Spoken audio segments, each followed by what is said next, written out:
नमस्कार, चलिए मैं शुरू हूं करते हैं। संजय मिश्रा और आप देख रहे हैं नवभारत टाइम्स ऑनलाइन और नवभारत टाइम्स एंटरटेनमेंट। अपनी एक और फिल्म के साथ विक्रांत मैसी हाजिर हैं और उनसे जानेंगे क्या है ये फिल्म और क्या है उनका किरदार। आपका बहुत बहुत स्वागत है और शुभकामनाएं आपकी इस फिल्म के लिए। संजय जी, बहुत बहुत शुक्रिया मुझे यहाँ पे आमंत्रित करने के लिए। बहुत बहुत शुक्रिया। तो मुझे तो ऐसा लग रहा है, जितना मैं ट्रेलर देख रहा हूँ मैं सस्पेंस को सीधा वो करता हूँ कि आप ही हैं कातिल। है हाँ। यार, गलत जवाब। ये एक ऐसा कातिल है जो इतनी आसानी से नहीं पकड़ा जाएगा सर। आपको उसके लिए फ़िल्म देखनी होगी, और जो हमने आपके लिए सस्पेंसेस रखे हैं, जो आपके लिए क्लूज़ हमने छोड़े हैं, जब तक आप पिक्चर नहीं देखेंगे, मैं आपको गारंटी के साथ कह सकता हूँ कि आपको ये नहीं पता होगा उस फ़िल्म में कातिल कौन है। क्या होता है, लेकिन इतना खेलने को मिला है आपको। ट्रेलर देखने के बाद हमको लग रहा है कि जी। आपके कैरेक्टर में इतने लेयर दिखाए गए हैं कि मैंने सबसे पहले मुझे लगा कि यही होगा कातिल। तो कितना मजा आया, क्योंकि हर दूसरे सीन में एक अलग विक्रांत दिखते हैं। जी। बहुत मज़ा आया, बहुत-बहुत ज़्यादा मज़ा आया, क्योंकि मैंने अभी तक अपने करियर में ऐसा इतना रंग-बिरंगा, इतना क्वर्की और इतना एसेंट्रिक सा कैरेक्टर कभी प्ले नहीं किया है। और ये क्वर्की हैं, थोड़े ह्यूमरस हैं, आपने ट्रेलर में देखा होगा, खुद से ही बात करते हैं। अ, इन्हें क्राइम सीन के आस-पास रहने का बहुत शौक है, ये ही लव्स इट। ये तभी ज़िंदा महसूस करते हैं जब ये मुर्दों के आस-पास होते हैं। तो बहुत ही इंटरेस्टिंग कैरेक्टर है, लेकिन काफ़ी सेंसिटिव भी है, ये आपको पता चलेगा जैसे आप ये फ़िल्म देखेंगे। आप इन किरदारों के साथ, इन दोनों किरदारों के साथ, जो राधिका का भी कैरेक्टर है, डॉ इंस्पेक्टर मेघा शर्मा का, उन किरदारों के साथ जितना ज़्यादा आप वक़्त बिताएँगे, आपको उतनी ही कॉम्प्लेक्सिटीज़ और लेयर्स दिखेंगे कि ये वन डायमेंशनल कैरेक्टर्स नहीं है। ये आपके और मेरी तरह, हम सब की तरह बहुत नॉर्मल जीते-जागते इंसान हैं, और मेरा मानना है कि हम सब काफ़ी कॉम्प्लेक्स होते हैं हमारे नेचर में। एंड उम्मीद है कि लोग ये फ़िल्म देखेंगे, काफ़ी एन्जॉय करेंगे। मुझे बताइए, ये जो किरदार है इसका सबसे अच्छा पहलू आपको क्या लगा, जो आपको भा गया और अपने अपने साथ आपने रखा है। सर, ये बहुत ही मेटिकुलस बंदा है। ये आज के दौर में जो यंगस्टर्स को देख के, उनके पहनावे को देख के, उनके टैटूज़ को देख के एक ये परसेप्शन बनाया जाता है कि बड़े केयरलेस हैं।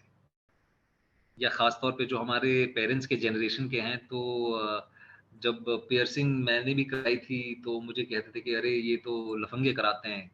जब टैटू मैंने कराया था, तो मुझे कहते थे कि मेरी मेरी मासी जी और मेरी नानी ये सब कहते थे कि अरे ये क्या करा लिया? मतलब वो एक परसेप्शन है कि ये यंगस्टर्स जो हैं आज के दौर के, जो ढीले कपड़े पहन के, ढीली फटी-फूटी जीन्सें पहन के ये बड़े केयरलेस हैं। एक ये परसेप्शन है। अ, बट अगर उनके पहनावे से दूर जाके, एक एक लेयर पीछे जाके अगर हम उनकी उनकी पर्सनैलिटी को जब हम देखते हैं, तो हमें हमें कुछ और ही नज़र आता है। तो ये कैरेक्टर भी एक वैसा ही है, बहुत ही हैप्पी गो लकी, जैसे मैंने कहा, क्वर्की एसेंट्रिक सा बंदा है। लेकिन अगर आप थोड़ा और गहरा झाँक के देखेंगे, तो एक बहुत ही सेंसिटिव इंसान आपको अंदर दिखाई देगा, जिसकी philosophy unfortunate truth of reality जो है, जो समाज की घिनौनी सच्चाई जो है, उसके इर्द-गिर्द रह के, उसके आस-पास अपना इतना वक़्त बिता के, वो एक छवि, एक पर्सनैलिटी जो है उनकी बन गई है। तो वो बियॉन्ड द लेयर है, वो सारी चीज़ें, जिसके लिए जैसे मैंने कहा आपको फ़िल्म देखनी पड़ेगी। तो ये एक चीज़ है जो मुझे लगता है कि मेरे साथ है, और जो जो एक मेटिकुलसनेस से, ये जिस डिसिप्लिन से ये अपना काम करते हैं, चाहे लोग उनको कैसे भी पर्सीव करें, वो चीज़ मुझे इस किरदार की बहुत पसंद आई, और मैं काफ़ी रिलेट कर पाया उस चीज़ से। आपकी फिल्म का नाम है फॉरेंसिक, हम दर्शकों को बता दें, और ये रिलीज होगी Z5 पर। और कब रिलीज होगी, और थोड़ा सा ये जो फॉरेंसिक आपका जो टाइटल है, इसको भी आप जी। अपने शब्दों में डिस्क्राइब करिए ना। आपके शब्दों में फॉरेंसिक क्या। सबसे पहले तो ये फ़िल्म 24 जून को रिलीज़ हो रही है ज़ी5 पे, तो प्लीज़ आप ज़ी5 पे जाएँ, अगर आपके पास नहीं है तो वो ऐप डाउनलोड करें और हमारी फ़िल्म देखें। फोरेंसिक मेरे लिए वही है जो फोरेंसिक है। Forensic is basically a very sophisticated meticulous branch of science, uh, जो हमारे जो क्रिमिनल जस्टिस सिस्टम है, जो हमारा क्रिमिनल जस्टिस सिस्टम है, जो लीगल सिस्टम है, जो जो ये एक जो पूरा सिस्टम है जिसके लिए यू नो जो एक इन्वेस्टिगेटिव फोर्स होती है, जो जिसे हम कॉमन लैंग्वेज में पुलिस कहते हैं, जो लॉयर्स होते हैं, ये एक बहुत अहम हिस्सा है। It is forensic is basically अगर सिंपल डेफिनेशन की अगर हम बात करें तो it is that branch of science which helps people, which helps the law agencies, the enforcement agencies to ascertain a crime, किसी निर्दोष को निर्दोष साबित करना या किसी क्रिमिनल को गिल्टी ठहराने का काम करता है। एक बहुत ही सोफिस्टिकेटेड ब्रांच ऑफ साइंस है ये, और बहुत ही दिलचस्प प्रोफेशन है ये। अनफॉर्चुनेटली पब्लिक डोमेन में फोरेंसिक साइंस की ज़्यादा नॉलेज है नहीं, क्योंकि लिटरेचर में भी सिनेमा में भी ये अनफॉर्चुनेटली इनकी कहानियां ज़्यादा बताई नहीं गई हैं। फोरेंसिक मेरे लिए वही है जो जो फोरेंसिक के मायने हैं। It is a very sophisticated branch of science which is a very essential tool in the entire criminal justice system of this country. Vikrant, ये कहानी आपको कहाँ से मिली और मतलब कैसे इसका, और आपके कितने इनपुट रहे हैं कहानी के में या डायलॉग में? कई बार एक्टर्स जब फिल्म रोल हो जाती है, फ्लोर पर जाती है, तब उनके इनपुट भी होते हैं डायलॉग में। सॉरी, ये कहानी मेरे पास जो हमारी फिल्म की प्रोड्यूसर है मानसी बागला, और जब उन्होंने इस फिल्म के राइट्स खरीदे, मलयालम राइट्स खरीदे, तो जब उन्होंने मुझे वो फिल्म दिखाई तो मुझे बहुत अच्छी लगी वो फिल्म, और मुझे बहुत ही विश्वास इस बात पे था फिल्म देखने के बाद कि ये एक ऐसा सब्जेक्ट है, ये एक ऐसा प्रोफेशन है जिसके बारे में आम जनता ज़्यादा जानती नहीं है। सो एंटरटेन करने के साथ साथ इन्फॉर्म करने का भी एक बहुत ही अच्छा मौका है इस फिल्म के ज़रिए, और ये एक edge of the seat thriller है जो आमतौर पे हम सब देखना पसंद करते हैं। तो कुल मिला के 2-3 वजह थी जिस वजह से मैंने ये फ़िल्म की, और काफ़ी खुशी है इस बात की कि अब तक लोग काफ़ी पॉज़िटिवली रिस्पॉन्ड कर रहे हैं। ट्रेलर हमारा कल ही आया है, एंड या सो दीज़ वर द रीज़न्स जिस वजह से मैं फोरेंसिक से जुड़ा। आप लोगों ने और मेरा कहानी को इनपुट क्या था? जी, और आपका दूसरा भाग सवाल का ये था कि मेरा इनपुट क्या था? देखिए, एज़ एन एक्टर इनपुट्स होते रहते हैं। अब आप बैठ के ये नहीं कह सकते कि ये मेरा पर्टिकुलर इनपुट है या ये मेरा पर्टिकुलर इनपुट है, because it is such a collaborative effort. इसमें 3-4 लोग एकजुट होके कुछ क्रिएट करना चाहते हैं, तो हर इम्पोर्टेंट पोज़ीशन का जो जो जो इंसान होता है उस वक़्त मौजूद, जो चाहे वो डायरेक्टर हो या प्रोड्यूसर हो या राइटर हो या एक्टर हो, टेक्निकल टीम के भी कुछ लोग जुड़े होते हैं। तो ये जो फ़िल्म आप फाइनली देखते हैं वो बहुत सारे लोगों का एकजुट होके सबका पर्सपेक्टिव का एक मिश्रण होता है वो। तो I think as an actor तो इनपुट्स आते ही रहते हैं। ओरिजिनल से काफ़ी कुछ चीज़ें बदली हैं और काफ़ी नहीं भी। क्योंकि जो इस कहानी की रूह है, इस कहानी का जो एक बेस है वो हमने इंटैक्ट ही रखा है। क्योंकि उसी कारण हमने ये फ़िल्म बनाई है, क्योंकि वो इतनी खूबसूरत फ़िल्म थी, वो इतना खूबसूरत प्रेमाइस है कि उससे छेड़खानी करना बेहद नाइंसाफ़ी होती। तो कैरेक्टरिस्टिक्स में चेंजेज़ हैं मेरे किरदार में, और जो टोविनो सर का जो किरदार था, उन दोनों किरदारों में काफ़ी फ़र्क है। जियोग्राफिकली जैसे आपने बिल्कुल सही कहा कि फ़िल्म मसूरी में बेस्ड है, और क्योंकि जियोग्राफिकली जब एक कहानी आपकी किसी एक पर्टिकुलर लोकेशन पे होती है या किसी एक पर्टिकुलर दुनिया की होती है, तो वो दुनिया खुद एक कैरेक्टर बन जाता है। और ख़ास तौर पे जब वो एक साइकोलॉजिकल थ्रिलर हो, तो सराउंडिंग्स जो होती हैं वो एक बहुत अहम किरदार बन जाती हैं आपके नैरेटिव में। तो कैरेक्टराइजेशन चेंजेस हैं, बट मोर और less the film remains the same.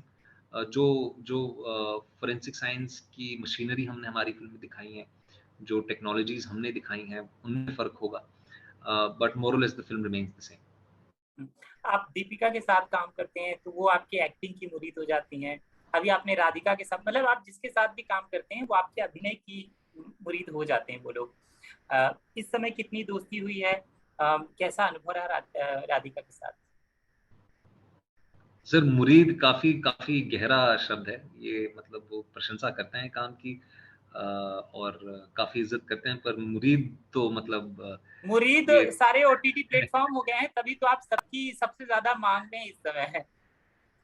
Sir, thank you so much, लेकिन लेकिन मैं थोड़ा-सा डिसएग्री करता हूँ आपसे बट ये thank you Mishra ji, thank you. क्या दूसरा सवाल, आपका दूसरा हिस्सा क्या था आपके सवाल का, कैसा कि अनुभव राधिका रहा के साथ राधिका? काम करके कैसा लगा? काफी अच्छा लगा, क्योंकि राधिका के साथ मैं काफी समय से काम करना चाह रहा था। हम दोनों काफी अरसे से एक दूसरे के साथ काम करना चाह रहे थे, लेकिन अपनी अपनी जिंदगियों में व्यस्त थे। कुछ हिट एंड मिस हुए हमारे बीच में कि शायद हम एक आध फिल्म जो मैंने की वो हम कर चुके होते साथ में, लेकिन ऐसा कुछ हुआ नहीं। तो फाइनली उनके साथ काम करने का मौका मिला, काफी खुशी है इस बात की, काफी अच्छा लगा। वो बहुत ही कमाल का अभिनय करती हैं, ये तो सभी जानते हैं।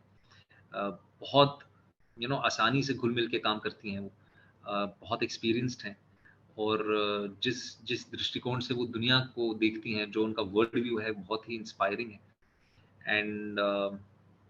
एंड या तो काफी अच्छा लगा। उम्मीद है कि दोबारा काम करने का मौका मिलेगा उनके साथ।